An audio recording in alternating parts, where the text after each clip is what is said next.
What's going on, everyone? Welcome back to another episode of the JT Sports Podcast. I'm your host, JT.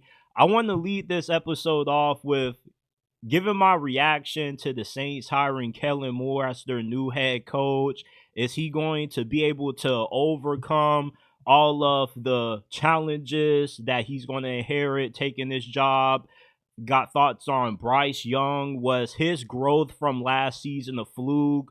What are the Patriots going to do with the fourth overall pick? Approval ratings for all the coaches in the NFC South. If you guys don't know what these are, we rate every coach in every division on a scale of 0 to 100. The higher the rating is a reflection of good performance. A low rating is a reflection of bad performance, and a possibility of maybe that coach getting fired in the near future. And what if Jayden Daniels and Jalen Hurts switched teams? Would the Commanders be as good with Jalen Hurts as if they still had Jayden? And how better would Jayden Daniels make the Eagles? Before we dive into it, hit that like button, subscribe to the channel, turn on post notifications if you're new so you don't miss when we drop new content. You can find us wherever you get your podcasts, Apple, Spotify, Amazon. The links are down in the description and pinned comment down below. Let's dive into it. Kellen Moore has been hired as the Saints' new head coach. My initial thoughts on this hire is that this was a desperate move by the Saints. They were in a situation where they didn't have too many great candidates that were really interested in this job. This was really the worst available job available during this offseason. The Saints are $51 million under their cap. They have a bad quarterback situation. Mickey Loomis has done a poor job drafting. You have an aging veteran defense. Kellen Moore has a lot of obstacles that he has to overcome in order to succeed in New Orleans. A big pro about this hiring is that Kellen Moore is pretty experienced. He's been a coordinator for multiple different teams. He's had success at a variety of different stops. He was the Cowboys head coach for a pretty good time. He had pretty good success there. Did a fantastic job calling plays for the Philadelphia Eagles this past season. His stint in the Chargers, I don't hold against him too much because Justin Herbert got injured, and then Brandon Staley was just an awful head coach. Overall, you are getting somebody that has been in demand for the last couple of cycles when it comes to potential head coaching jobs. What's funny is back in the early 2010s when Kellen Moore was playing for Boise State, he actually played against Derek Carr early during the season. And it's funny how everything's come full circle years later. Derek Carr's still playing, and now he's going to be his head coach now. That's just funny. But I am giving the Saints hiring Kellen Moore a chance because the NFC South is the weakest division in the NFL. You have Raheem Morris, Todd Bowles, Dave Canales. None of these coaches are good at all. Kellen Moore, if he's a halfway decent coach, there's a chance that the Saints could overachieve with him. He is a solid X's and O's coach. If he's a good culture builder and he can get this locker room rally behind him and they can really believe in his vision for the direction that he has for this team, there's not a reason why New Orleans couldn't be a potential sleeper team next season. Not in terms of winning the Super Bowl, but in terms of being better than what you think they initially would be. You probably think they're going to be the worst team in the NFL next year. But with the NFC South being in the state that it is, New Orleans, maybe they mess around, win 8, 9 games because they can capitalize off their weak division. Kellen Moore has a chance to succeed because all of the other teams in this division are not in a good state. They're in somewhat of disarray in their own regards. They have the ninth overall pick in this year's draft. You got eighth picks along with that. And you do inherit a pretty talented team. You got Chris Olave, Raheem Shaheed, Alvin Kamara. Your offensive line does have a few bright spots on the offensive tackle spots. And defensively, Kool-Aid McKinstry, I like him a lot. You got a few players that can play, but Kellen Moore is walking into a dead-end job, and there's a strong chance his head coaching career might be over before it's even started due to how difficult of a situation that he's inherited. How do you guys feel about Bryce Young's growth during his last 10 games of 2024? Do you believe that stretch was a fluke and he's going to come back down to earth? Defenses are going to figure him out this year? Or did that stretch show that he has submitted himself as the answer that the Panthers have been looking for at quarterback since Cam Newton has retired? In my opinion, right now, the Carolina Panthers have their guy at quarterback. Bryce Young went toe-to-toe with Patrick Mahomes. He had a decent outing against the Philadelphia Eagles. He ended the playoff hopes of the Arizona Cardinals, the Atlanta Falcons. We saw the transformation of Bryce Young after he came off the bench, of him going from Bryce to the Carolina Reaper. The Carolina Reaper is the new version of Bryce Young that we have seen during his last 10 games of last season. You have a quarterback that's more aggressive, playing with more confidence, that's more cerebral. He's actually seeing the field now. Before he got benched, he wasn't seeing the field. It was like he was gun shy. He didn't want to throw the ball any further than 5 yards downfield. The Carolina Reaper, on the other hand, though, he's going to throw the ball regardless. He's doing a better job of throwing with anticipation. His footwork looks a lot better. When the Panthers get more weapons around the Carolina Reaper, around Bryce Young during this offseason, look out for this team next year. The NFC South is not good. Anybody could win this division. The Carolina Panthers have as good as a chance as anybody else to do so. Dave Canales once again lived up to his reputation of being the quarterback whisperer. For the third straight year in a row, he has been responsible for the biggest quarterback resurrection in the NFL. In Seattle, he did it with Geno Smith when he didn't write back. He did it his first season as the offensive coordinator in Tampa with Baker Mayfield, and he has done it once again with Bryce Young. It wasn't no fluke. What we saw out of Bryce Young, his last 10 games of 2024, this truly is what Bryce Young is. I thought it was over for Bryce Young once he got benched. After his second game of last season, it didn't look good. You saw a quarterback that just looked dejected. He didn't look like he was an NFL quarterback. That's why I pivoted.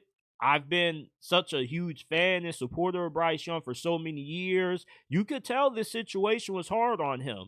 He's been successful everywhere he's been. He is undersized, but he's played in the SEC, arguably the toughest conference in college football. He played at Modern Day, one of the best high school programs ever, and they play against the top competition in America every single week. For him to dominate at every single level at that size, there's no reason why he shouldn't be able to do the same thing in the NFL. He's been so used to always dominating against the best, despite his limitations. Dave Canales has done a great job of adjusting and tailoring his system towards Bryce Young as well. At one point, Bryce Young looked like he was broken parts. The Panthers were going to trade him away. They were going to have to start over, draft Cam Ward, Shador Sanders. Here we are, year 3. It's make or break for Bryce Young. Can he really prove to everybody that he truly is what we saw during that 10-game stretch? I believe so. We're only a few months away from the NFL draft, and I want to start off by diving into what every team should do with their first round pick.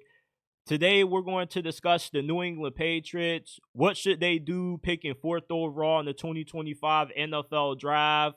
Right now, Travis Hunter looks like their best option.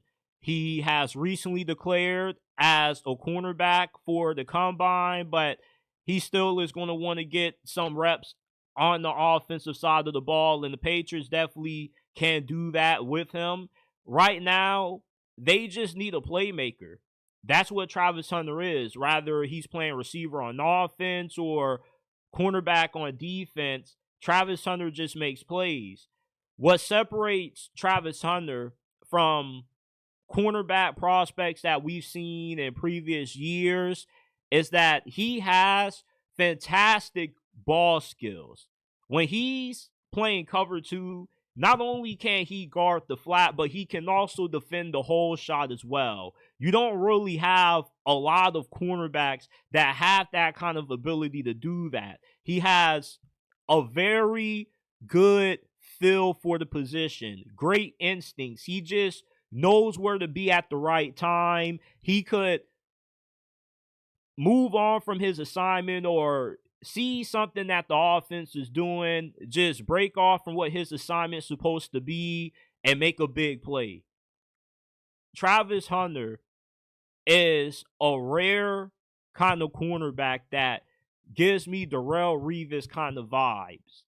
We don't really see cornerbacks this often have this kind of natural ability to play cornerback anymore. For a lot of cornerbacks in today's NFL, it's scheme dependent. A lot of zone coverage is hiding them. Yeah, every version of zone turns into man at some point, but a lot of cornerbacks aren't truly being tested anymore. And with the NFL rules favoring offense now, you can't really put your hands on these receivers anymore. It's really hard to play the position. When you get somebody like Travis Hunter that comes along, he can completely erase one side of the field. Any receiver that you put on Travis Hunter is getting shut down. If he fully dedicates himself to playing cornerback and he only plays just 5-10% offense, he's going to be a great corner. The only reason he had moments there in Colorado that he gave up big plays was due to him playing so many downs. Eventually, you're going to give up a few big plays here and there. You're going to have a few drops. You're just going to get tired, and you're going to have some lapses in concentration. Somebody's going to get the best of you. But him and Christian Gonzalez would be easily the best cornerback duo in the NFL. I don't think we would ever have seen a cornerback duo as talented as what we possibly could see if the Patriots pair Travis Hunter alongside of Christian Gonzalez. How is anybody going to be able to complete a pass against that defense? Christian Gonzalez is the second best cornerback in the NFL right now. Y'all may not want to admit it, but right behind Patrick Surtain, it's Christian Gonzalez, and then it's Sauce Gardner. Travis Hunter alongside of him, you'll have two cornerbacks that you can just put on the island. That would help out your pass rush. That would just do so much for your defense if you're Mike Vrabel. Travis Hunter should be the Patriots pick at 4 in this year's draft. He's just a great playmaker on both sides of the ball. If you want to play him on offense as well, let's say you do want to play him a little bit at receiver. You do want to give him 45% of the offensive snaps. Okay, Drake May, he looked really good during his rookie season. I'm scared of what Drake May is going to look in year 2 with some actual weapons this year. You give him Travis Hunter, that's a dangerous combo. Travis Hunter is a really good route runner. He has sensational hands, and his ball skills help him track the ball downfield. That's why he's so good when it comes to making plays in the vertical passing game. He's really good getting off the line of scrimmage. I like Travis Hunter more at receiver than I do cornerback. I believe he can become the best receiver in the NFL just with his body control. He can win 50-50 balls. He can create a lot of separation in the short, intermediate passing game. He has reminiscence of Antonio Brown's game a little bit. He's just really elusive, just really shifty, and hard to stick with in man coverage. I love Travis Hunter as a wide receiver more than him playing cornerback. There's a lot of money that he can make at receiver. And if the Patriots draft him 4th overall with Drake May, I would love that pairing. That would be one of the top 3 best duos in the NFL when it comes to quarterback receiver combos. The Patriots got to draft Travis Hunter at 4. I want to introduce you guys to a new segment where we give approval ratings for every head coach in every division. We rate them on a scale 0 through 100. The higher the rating is a reflection of great performance, and the lower the rating is a reflection of bad performance, and that coach may be in jeopardy of potentially losing his job in the near future. What gave me inspiration for this segment is the game called NFL Head Coach 09. If you ever played it, you know that it's the deepest, most immersive simulation football game ever. And you don't even control the players on the field. You're just a coach and you manage the roster. And it's so in depth that it's nothing like Madden. If you've ever played it, then you know the game I'm talking about. If not, go watch a few YouTube videos. And they have something called approval rating. And throughout the game, depending on your performance, your approval rating will go up or down. And the lower your approval rating went, the closer you were to getting fired. So I want to give approval ratings for every head coach in the NFC South, starting off with newly hired Saints head coach Kellen Moore. He starts off at a 100 only because he hasn't done anything, so we can't judge him off any decision. He is in for an uphill battle, though. The Saints are $51 million under the cap. They have an aging veteran defense. You have a general manager that has done a poor job of drafting. You got a few players to work with on offense. Chris Olave, when healthy, is a really good player. Alvin Kamara, if they don't trade him, is really good as well. They got 2 really promising young offensive tackles. But other than that, there's a lot of holes with this team, especially at quarterback. Good luck to him. I doubt he's going to be able to succeed in New Orleans, but I'll give him a chance. Dave Canales, my approval rating for him is an 85. He did a fantastic job in year 1 in Carolina. The objective wasn't to win games. The goal was to fix Bryce Young, and Dave Canales did that with flying colors. This is the 3rd straight season that he has resurrected a quarterback that he's coached. He did it in Seattle with Geno Smith when he was a first-time offensive coordinator in Tampa Bay with Baker Mayfield. And now with Bryce Young, he's turned him into the Carolina Reaper. They got to build up the defensive side of the football, though. They kept defensive coordinator Jaro Evero. I agree with that decision. He's a really good defensive coordinator. He just didn't have anything to work with. Plus, his best player, Derrick Brown, got injured early during the season. If the Panthers can figure out the defense, they can get some more playmakers around Bryce Young.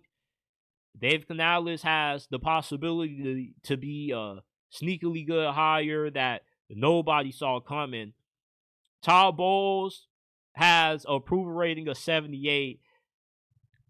I have a really sour feeling about the way the Buccaneers season ended. I knew going into that game, Todd Bowles couldn't be trusted.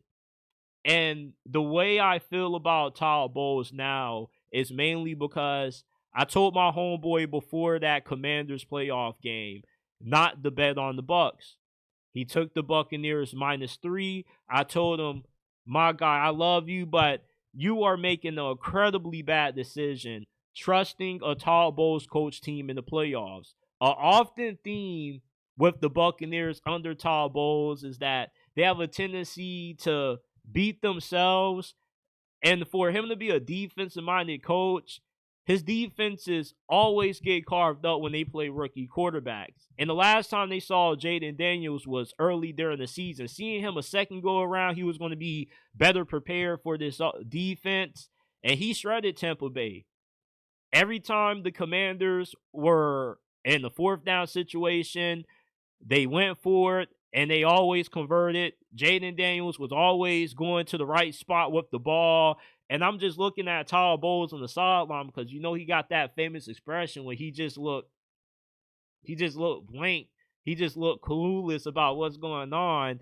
And I'm just saying to the screen of the TV, you're a defensive minded coach. Why is your defense getting carved up? Y'all remember when CJ Stroud, not last season, but during his rookie season, threw for like 5 touchdowns and 1,000,000 yards against Todd Bowles' defense and engineered the game with a touchdown drive? I think it's only a matter of time before the Buccaneers end up missing the playoffs and we start having a serious conversation about if the Buccaneers should keep Todd Bowles around. And lastly, we got Raheem Morris, who has the lowest approval rating in the NFC South at 47.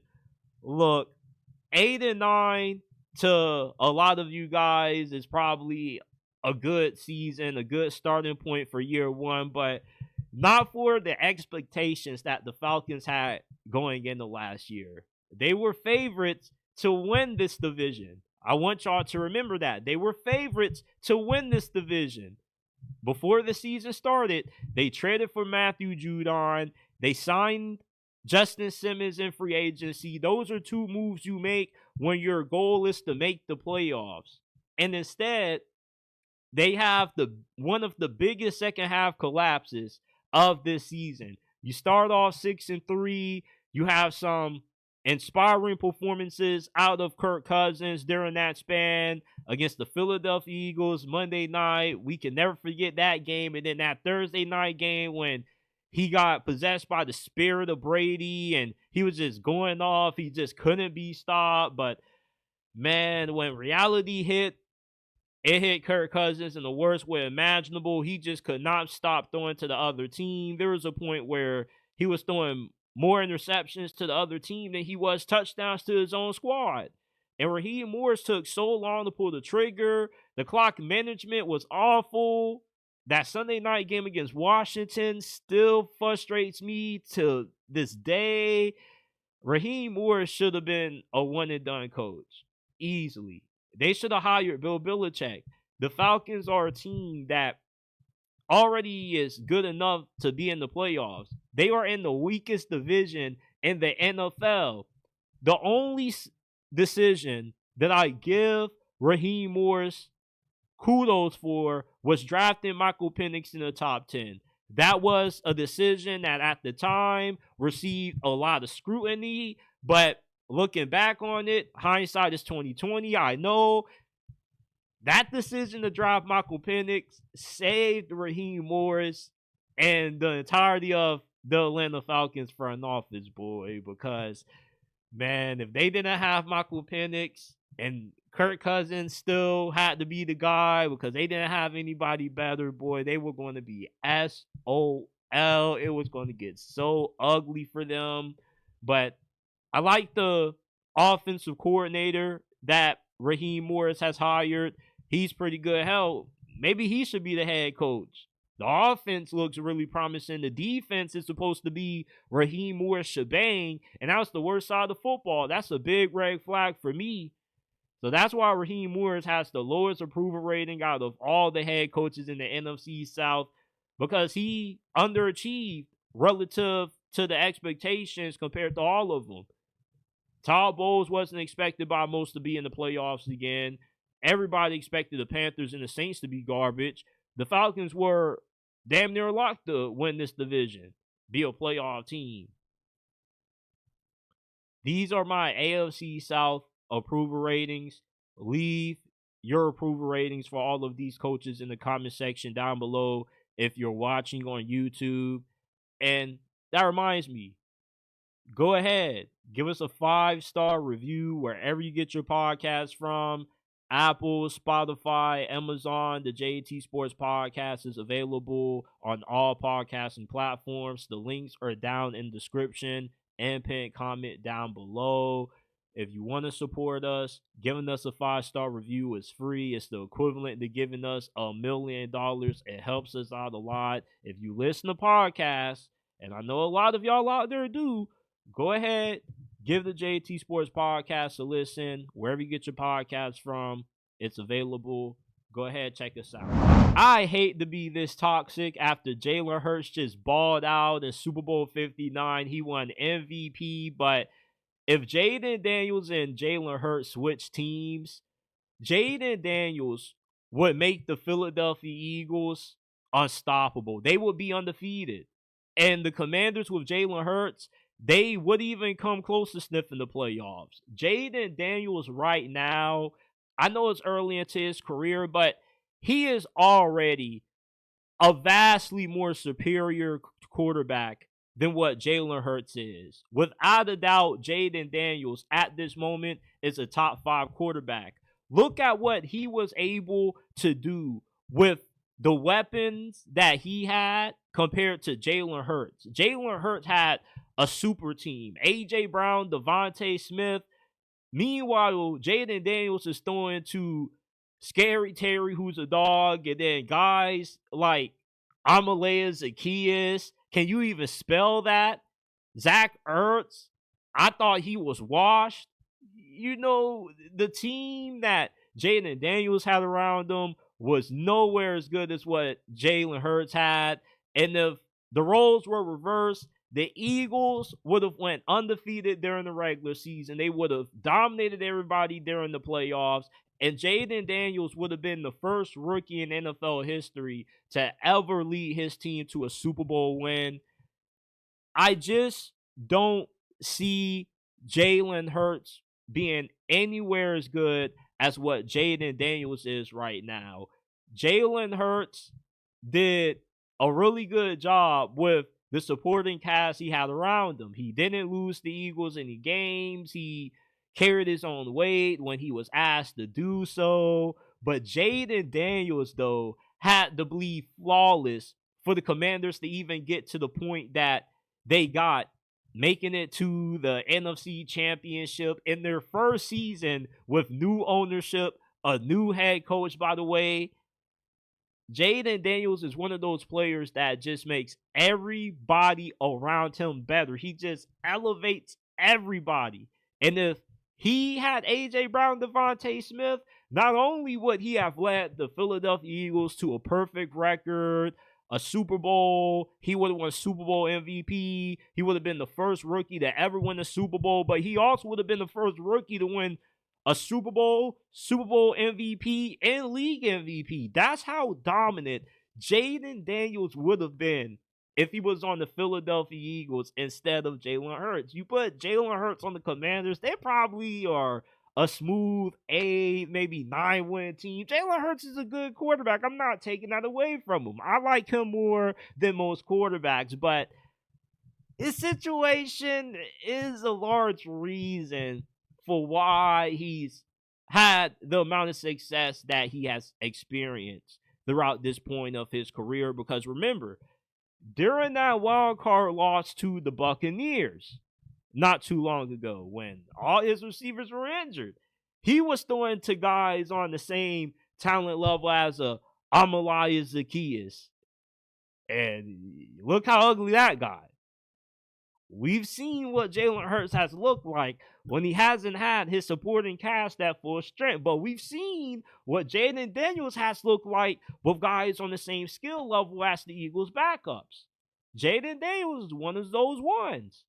He's the closest thing that the NFL will probably ever have to Lamar Jackson.